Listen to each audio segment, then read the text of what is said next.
आज हमारे साथ सीएम सुखविंदर सिंह सुक्खू के हनुमान हैं, यानी कि भुरंज के एमएलए सुरेश कुमार। आज जो है वो पक्ष ने भी जो है धरना दिया है। क्या रीज़न रहा? वैसे तो बेसिकली कर्मचारियों का रीज़न ही है, पर सर बताएंगे कि क्या बेसिकली जो है किन किन विषयों पर जो है आज जो है वो पक्ष को जो है वो धरना देना पड़ा। सर बहुत बहुत स्वागत फर्स्ट वर्डिक पर आपका। धन्यवाद। देखिए, आज हमने विधानसभा परिसर में ये धरना दिया कर्मचारियों के हित में, क्योंकि पिछले दिनों विपक्ष के नेता आदरणीय जयराम ठाकुर जी ने एक भ्रामक बयानबाजी सदन के अंदर की थी और उन्होंने चेतावनी दी थी कि जो इस सरकार के पहली कैबिनेट के जो निर्णय हैं उनको रिव्यू किया जाएगा। तो आप सब जानते हैं कि पहली कैबिनेट में जो इस सरकार ने निर्णय लिया था वो एकमात्र एक ही निर्णय उसमें लिया था, वो निर्णय था ओपीएस की बहाली का। तो ओपीएस की बहाली के निर्णय को अगर जयराम ठाकुर जी भविष्य में कभी उसको रिव्यू करने की बात कहेंगे या उनको ख़त्म करने की बात कहेंगे तो कांग्रेस पार्टी चुप नहीं बैठेगी। ये हमारा पहला मुद्दा था। दूसरा मुद्दा हमारा ये था कि अब जब प्रदेश में ओपीएस लागू हो चुकी है तो जो एनपीएस के समय का प्रदेश के कर्मचारियों का 10,000 करोड़ जो पैसा है वो केंद्र सरकार के पास है, वो कर्मचारियों का पैसा है। वो प्रदेश के जो हमारे कर्मचारी हैं जो इस प्रदेश को चलाते हैं, इस व्यवस्था को चलाते हैं, उनका खून पसीने की कमाई है, वो केंद्र सरकार के पास पड़ा और केंद्र सरकार ने उनको भिन्न भिन्न उपक्रमों में लगाया हुआ है और वहाँ से वो लाभ अर्जित कर रहे हैं। तो उस पैसे को कर्मचारियों को वापस किया जाए और उसके द्वारा जो लाभ केंद्र सरकार द्वारा अर्जित किए गए उस लाभ का शेयर भी जो केंद्र जो है वो प्रदेश के कर्मचारियों को दे। ये हमारी बड़ी वाजिब सी आज मांग थी और इसी संदर्भ में हमने ये धरना प्रदर्शन और यहाँ पे रखा था, क्योंकि प्रदेश के कर्मचारियों के हितों के साथ ये भारतीय जनता पार्टी हमेशा से खिलवाड़ करती आई है और कांग्रेस पार्टी ऐसा होने नहीं देती। सर ओपीएस की बात आपकी सरकार करती है, लेकिन ओपीएस केवल सरकारी कर्मचारियों को मिल रहा है। ऐसे बहुत सारी श्रेणियों के कर्मचारी हैं जो इससे भी अछूते हैं, क्या कहेंगे? देखिए, जो हाँ सरकारी कर्मचारियों को ओपीएस के लाभ दिए गए हैं, वहीं कुछ जो बोर्ड और निगम हैं उनके कर्मचारियों की शायद आप बात कर रहे हैं। जी बिल्कुल। तो जहाँ ओपीएस बोर्ड और निगम जो हैं वो स्वायत्त होते हैं, वो अपने निर्णय खुद लेते हैं। सरकार ने जो है फैसला ले लिया कि सबको मिलना है। अब आगे उन बोर्ड और निगमों के जो अध्यक्ष हैं उनको ये फैसला करना है और वो प्रक्रिया जारी है, उनको भी मिलेगा। जब सरकार ने एक नीतिगत फैसला ले लिया है कि सभी कर्मचारियों को ओपीएस बहाल की जाएगी तो वो मिलना है सबको।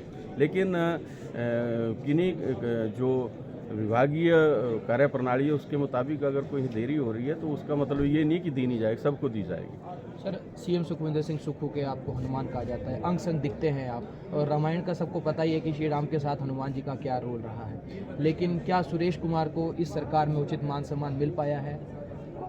देखिए, मुझे नहीं पता हनुमान जी क्या की संज्ञा क्यों दी जाती है, लेकिन मुख्यमंत्री जी के हम साथ रहे हैं और वफादारी के साथ उनके साथ काम करते हैं। जहाँ तक मान सम्मान की बात है तो मान सम्मान इस सरकार में सभी विधायकों को एक समान मिलता है और सभी विधायक माननीय मुख्यमंत्री जी के लिए एक समान है, 40 के 40 विधायक। तो एक तरीके से मैं कहूँ कि मुख्यमंत्री जी के सभी विधायक जो 40 विधायक हैं उनके हनुमान हैं।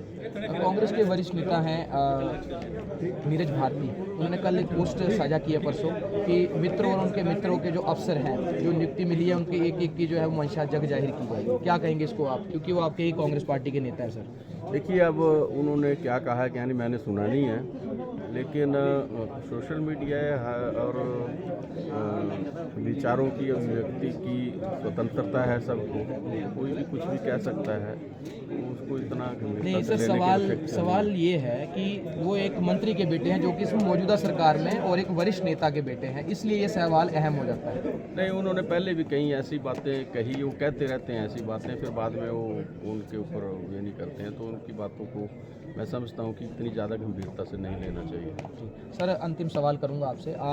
जैसे कि आप कर्मचारियों की बात कर रहे हैं, लेकिन भारतीय जनता पार्टी ने जो है और जयराम ठाकुर ने सदन में भी कहा है कि कुछ कर्मचारी जो है वो नेता बनने जा रहे हैं और उसको जो है वो कांग्रेस की शय है। कौन है वो कर्मचारी, अगर ऐसा है तो?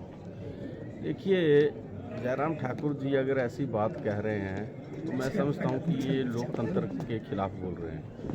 कर्मचारियों के भी नेता हो सकते हैं, क्यों नहीं हो सकते हैं, और उनको बनना चाहिए, क्योंकि हम लोकतंत्र में रह रहे हैं, लोकतांत्रिक प्रणाली में हम रहते हैं। तो ऐसे में कर्मचारियों के भी नेता हैं, उनको भी अपनी बात रखने का अधिकार है, और भी बाकी संस्थाएं हैं, सबको अपनी अपनी बात रखने का अधिकार है।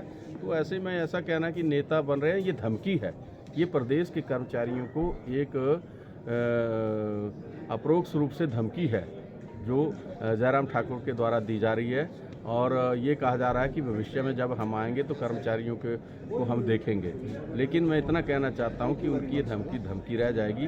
प्रदेश के कर्मचारी कांग्रेस के साथ थे और कांग्रेस के साथ रहेंगे, और भविष्य में कांग्रेस के साथ रहेंगे, और हमारी सरकार जो है प्रदेश के कर्मचारियों और प्रदेश की जनता के द्वारा जो है वो रिपीट करेंगे। बहुत बहुत धन्यवाद, बहुत बहुत शुक्रिया सर। Thank you sir. तो ये थे हमारे साथ भोरंज के एमएलए सुरेश कुमार, और अभी चर्चा में मौजूद थे। बाकी सवालों के क्या कुछ जवाब दिए हैं, जरूर शेयर कीजिएगा इस इंटरव्यू को, ज़्यादा से ज़्यादा लोगों तक पहुँचाइएगा। बहुत बहुत धन्यवाद, बहुत बहुत शुक्रिया। जय हिंद, जय हिमाचल, जय।